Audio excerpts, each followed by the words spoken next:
안녕하세요. 좋은 시간 되시고 구독과 좋아요, 알림 설정 부탁드립니다. 이야기 시작합니다. 옛날 어느 고을에 한수라는 사내가 있었습니다. 그는 부모를 일찍 여의고 장가도 가지 못한 채 청문사 동쪽 방에 혼자 머무르고 있었습니다. 절에 기거하면서 청소 등 온갖 허드렛 일을 하며 자신의 신세를 한탄하면서 지내고 있었습니다. 한수는 장가를 가고도 남은 나이인지라 달이 밝은 밤이면 배나무 아래를 거닐며 언제나 장가를 갈 수 있을까만 생각했지요. 이때 허공에서 오련 낯선 목소리가 들려오는 것이 아니겠습니까? 좋은 배필을 얻고자 하는 마음이 간절하다면 어찌 이루어지지 않는다고 근심만 하리요. 깜짝 놀라 두리번거리고 가만 보니 꼭 무슨 조상님께서 나타나시어 하시는 말씀 같았습니다. 한수는 그 소리를 듣고 왠지 모르게 마음이 설레었습니다. 이튿날은 3월 29일인데 고을 사람들이 청문사로 가서 등불을 켜고 복을 비는 날입니다. 청춘 남녀들이 함께 몰려들어 각기 제 소원을 빌었던 것이죠. 해가 저물어 저녁 예불이 끝나자 사람들은 서둘러 자기 집으로 돌아갔습니다. 밤이 깊어진 시각에 한수는 불상 앞에 가서 소매 속의 저포를 꺼내고 부처님께 이렇게 말하였습니다. 제가 오늘 부처님과 함께 저포놀이를 하고자 합니다. 만약 제가 진다면 법연을 열어 불공을 드리겠습니다. 그러나 만약 부처님께서 지신다면 저에게 아름다운 여인을 구해주시어 제 소원을 이루어 주십시오. 소원을 다 빌고 나서 저포를 던진 결과 한수가 이겼습니다. 한수는 곧 부처님께 무릎을 꿇고 말했습니다. 일은 이미 정해졌사오니 제 소원은 저버리지 마시옵소서. 한수는 혹시나 하는 마음으로 불상 밑에 숨어서 배필이 나타나기를 기다렸습니다. 얼마의 시간이 흘렀을까요? 그 간절함이 부처님께 닿은 것인지 머리를 가지런히 쪽진 어여쁜 아가씨가 나타나는 것이 아니겠습니까? 그 자태가 하늘의 선녀와 같고 단정한 몸가짐에 깨끗한 옷차림을 하고 있었습니다. 한수의 가슴은 쿵덕쿵덕 주체하지 못할 정도로 뛰기 시작했습니다. 그 여인은 희고 고운 손으로 등잔불을 켜고 향로에 향을 꽂은 뒤 3번 절하고 꿇어앉아 한숨을 내쉬며 탄식했습니다. 사람의 운명이 아무리 기고한들 어찌 이럴 수가 있을까? 그러더니 품속에서 축원문을 꺼내 불상 앞에 올려놓았습니다. 거기에는 이런 글이 적혀 있었습니다. 죄 많은 소녀 부처님께 아뢰옵니다. 지난번 변방이 무너져 왜구가 쳐들어왔을 때 눈앞에 창이 비우듯 하고 온 마을에 불을 지르고 사람들을 잡아가니 그들의 만행은 입에 담기 어려울 정도였습니다. 그 난리통에 제 가족도 도망치고 하인들도 사방으로 뿔뿔이 흩어졌나이다. 소녀는 버들처럼 몸이 약해 피난을 가지 못하고 규방 깊은 곳에 숨어 있다가 겨우 화를 면하고 부모님이 여자의 정절은 목숨보다 귀하다고 하여 겨우겨우 도망쳐 산속 깊은 곳에서 살고 있었습니다. 그것도 이제 3년. 저는 가을 달밤이나 꽃 피는 봄날을 아픈 마음으로 외롭게 살면서 여인으로 깊은 골에 떨어져 사는 인생을 한탄했고 홀로 밤을 지새우며 이렇듯 세월만 가니 이제 혼마저 나가버리고 깊은 밤마다 간담이 찢어질 듯 아픕니다. 자비하신 부처님께 엎드려 비오니 불쌍한 이 몸을 굽어 살피시옵소서. 인생은 태어나기 전부터 정해져 있으며 그 업보는 피할 수 없다고 하였습니다. 제 타고난 운명에도 인연이 있을 것이오니 부처님께서 은혜를 베푸시어 멀쩡한 사내가 아니어도 괜찮으니 배필을 정해주시기를 간절히 바라옵니다. 여인은 부처님께 빌며 흐느껴 울기 시작했습니다. 불상 밑에 숨어있던 한수는 아름다운 여인을 보고 참을 수 없는 마음에 뛰쳐나가 말을 걸었습니다. 조금 전에 부처님께 축원문을 올리셨지요. 무슨 일 때문에 이곳에 홀로 왔습니까? 당신은 니신데 남의 얘기를 엿듣고 있으신 겁니까? 나는 일찍이 부모를 여의고 홀로 사는 사람이요. 당신의 얘기를 듣고 나니 가슴에 한 맺힌 것이 풀어지는 느낌이라오. 나 또한 부처님께 빌고 빌었더니 이제 산의 소원을 들어주신 것 같다오. 여인은 속으로는 기쁜 마음이었지만 짐짓 겉으로는 태연한 채 소녀 또한 부처님께 소원 드린 것이 이루어진 것 같습니다. 이 몸 비록 하찮은 사람이오나 거두어 주시지요. 이때 청문사의 법당 앞에는 행랑채만 덩그렇게 있고 행랑채 끝에는 작은 판자방이 하나 있었습니다. 한수는 이런 상황이 이상하다 싶었지만 의심조차 하지 않고 급한 마음에 이것저것 따질 겨를 없이 여인을 그곳으로 이끌었습니다. 여인 또한 별 주저함 없이 한수를 따랐습니다. 그들은 방 안에 들어서자마자 그동안 참아왔던 용암을 한 번에 분출하듯 온몸을 탐하고 쏟아 있는 물건을 휘두르며 천상의 즐거움을 맛보았고 정체 모를 그 여인도 온몸에 힘이 풀리고 주체하지 못하는 뜨거움을 향유하였습니다. 한바탕 휘몰아치던 방 안의 공기가 잠잠해질 때쯤 밖에서 발자국 소리가 들려왔습니다. 누구냐? 시녀가 온 것이냐? 예, 접니다. 평소 아가씨는 출타하시더라도 중문 밖을 나가지 않으셨고 산책을 하셔도 몇 걸음 걷지 않으셨는데 어찌 먼 곳까지 오셨습니까? 네, 오늘 하늘이 도우시고 부처님께서 돌보셔서 임을 만나 백년해로를 하게 되었느니라. 비록 부모님 허락 없이 혼인을 하는 것은 예법에 어긋나나 둘이 서로 즐거이 맞이하게 된 것 또한 특별한 인연일 것이다. 너는 집에 가서 술상을 마련해 오거라. 이윽고 정원의 술자리가 펼쳐졌는데 시간은 촉시에 가까웠습니다. 음식은 넉넉하고 먹음직스러웠으며 술에서는 진한 향기가 풍겨져 나왔는데 그 맛은 인간 세상의 것이라고 볼 수 없었습니다. 한수는 또 한 번 이상한 생각이 들었으나 여인의 언행이 맑고 얌전해 틀림없이 귀한 집 여인네가 몰래 나온 것이려니 여기고 더 이상 의심하지 않았습니다. 황홀한 분위기에 몇 잔의 술이 건네지자 여인은 수심에 잠겨 말했습니다.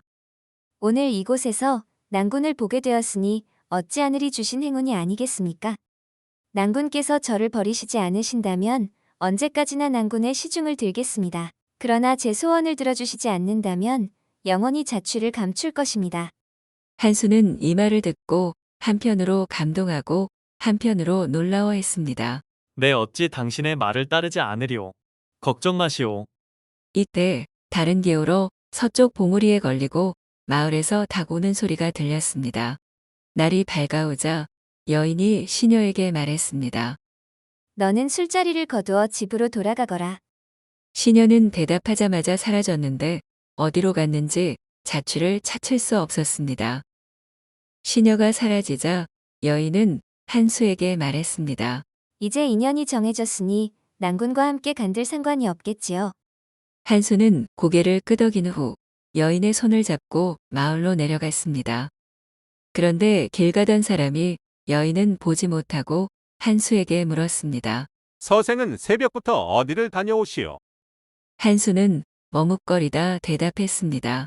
어젯밤 청문사에서 술에 취해 누워있다가 친구가 사는 마을을 찾아가는 길입니다. 가는 도중 날이 새자 여인은 한수를 이끌고 깊은 숲을 헤치고 들어갔습니다. 이슬이 흠뻑 내려 길을 찾을 수 없자 한수가 물었습니다. 어찌 이런 곳에서 산단 말이오? 홀로 사는 여인의 거처가 뭐 다르게 있겠습니까? 이렇게 살지요. 마침내 그들은 강령동에 도착했습니다. 이름 모를 꽃들이 들판을 덮고 가시나무가 하늘을 향해 치솟은 곳에 작고 아름다운 집 한 채가 있었습니다. 한수는 여인을 따라 들어갔습니다. 이부자리와 휘장이 잘 정돈된 깨끗한 여인의 방이었습니다. 한수는 그 집에서 여인과 사흘을 머물렀는데 하루하루가 무릉도원에 와 있는 듯 했습니다. 사흘 밤낮을 희곡 온 살결을 보듬으며 그간의 고생스러움과 외로움을 보상이라도 받는 양 마치 꿈속에 있는 것 같았습니다. 여인이 기거하고 있는 그곳은 이 세상의 것이 아닌 듯한 술과 마치 시간과 공간을 초월한 신비로운 무엇인 듯 했습니다. 한수는 그곳이 인간 세상이 아니라는 생각이 들었으나 여인의 극진한 정성에 마음이 끌려 더 이상 그런 생각을 할 수 없었습니다. 그렇게 며칠이 지난 후 여인이 말하였습니다.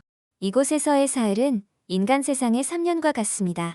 서방님은 이제 집으로 돌아가셔서 생업을 돌보십시오.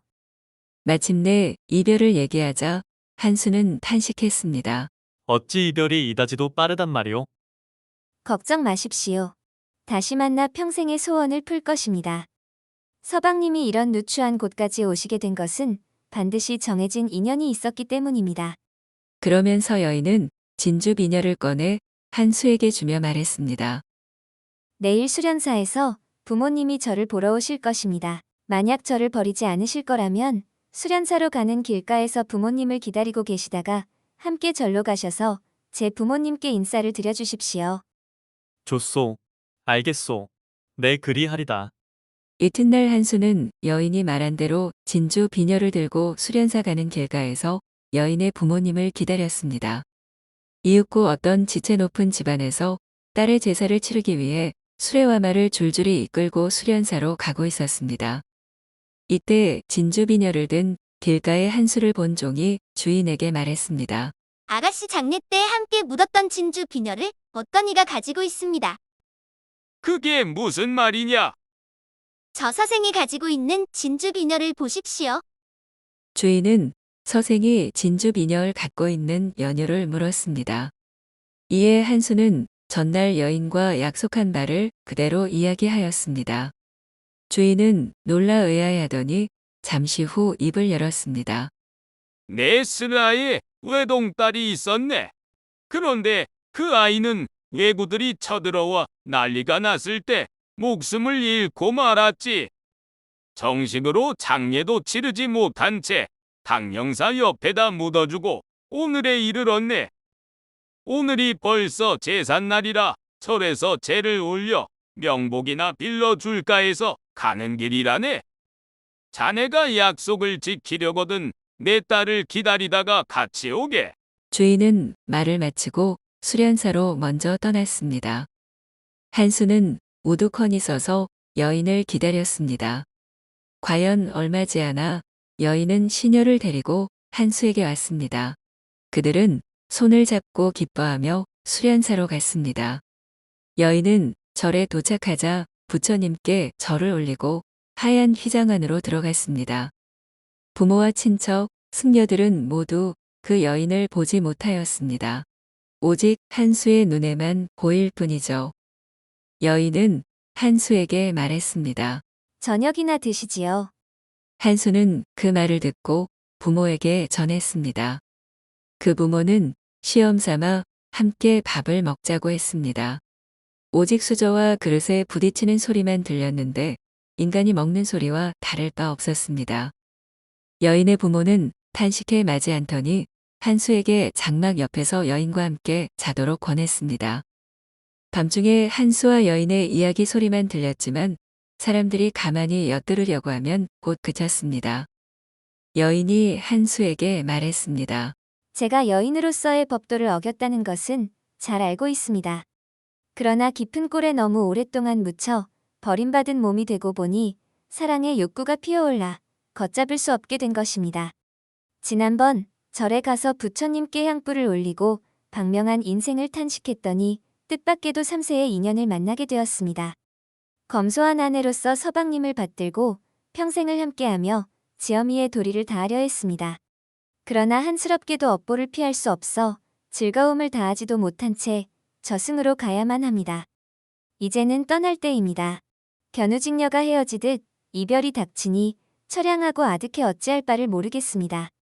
여인의 혼이 떠날 때 울음소리가 끊이지 않더니 혼이 문 밖에 이르러서는 은은한 노래소리만 들려왔습니다. 노래소리는 점점 작아지면서 목매어 우는 소리와 분별할 수가 없게 되었습니다. 여인의 부모도 그제야 모든 일이 사실임을 알고 더 이상 의심하지 않았습니다. 한수 또한 여인이 귀신임을 알고 더욱 슬픔에 북받쳐 여인의 부모와 함께 머리를 맞대고 울었습니다. 한참을 서럽게 울다가 부모가 한수에게 말했습니다. 진주비녀를 자네에게 맡기겠네. 그리고 내 딸 몫으로 둔 반 면마지기와 노비 몇 사람을 신표로 줄 테니 자네는 그것을 받고 내 딸을 잊지 말게. 이튿날 한수는 고기와 술을 준비해 강령동을 찾아갔습니다. 그곳에는 과연 임시로 만든 듯한 무덤 하나가 있었습니다. 한수는 가져간 재물을 차려놓고 슬피 울었습니다. 한수는 무덤 앞에서 지전을 불사르고 제문을 지어 위로했습니다. 아, 이미시여, 무성한 고래 홀로 묻혀 지내면서 꽃 피고 달 밝은 밤에 마음이 얼마나 아팠겠소. 봄바람에 애가 끊어지면 두견새의 피울음을 슬퍼했고 가을밤 찬서리에는 버림받은 비단을 보며 탄식했겠구려. 지난날 하룻밤 당신을 만나 두 마음이 얽혀 이승과 저승이 다름에도 물 만난 고기처럼 즐거움을 다했소. 장차 100년을 함께 지내려 했건만 하루 저녁에 헤어지게 될 줄이야 어찌 알았겠소. 아름다운 당신의 모습, 눈에 선하고 낭랑한 당신의 목소리 귀에 들리는 듯하오. 아, 슬프구려. 몸은 비록 흩어져 사라졌지만 이곳으로 내려와 뜰에 오르시고 내 옆에서 슬픔을 위로하소서. 한수는 슬픔을 이기지 못했습니다. 그 후 한수는 집과 땅을 모두 팔아 절에 들어가 사흘 내리 불공을 올렸습니다. 하루는 여인이 나타나 한수를 부르며 말했습니다. 서방님이 정성껏 올리신 불공 덕에 저는 다른 나라에서 남자의 몸으로 태어났습니다. 저승과 이승은 가로막혀 있지만 서방님의 은혜에 감사드립니다. 그 뒤 한수는 다른 여자와 결혼하지 않고 지리산으로 들어가 약초를 캐고 혼자 살았습니다. 지금까지 들으신 내용은 조선 초기 6대왕인 비운의 단종을 추모하며 썼다고 알려진 김시습의 만복사 저포기를 인용하였음을 말씀드립니다. 끝까지 봐주셔서 감사합니다. 늘 행복하세요.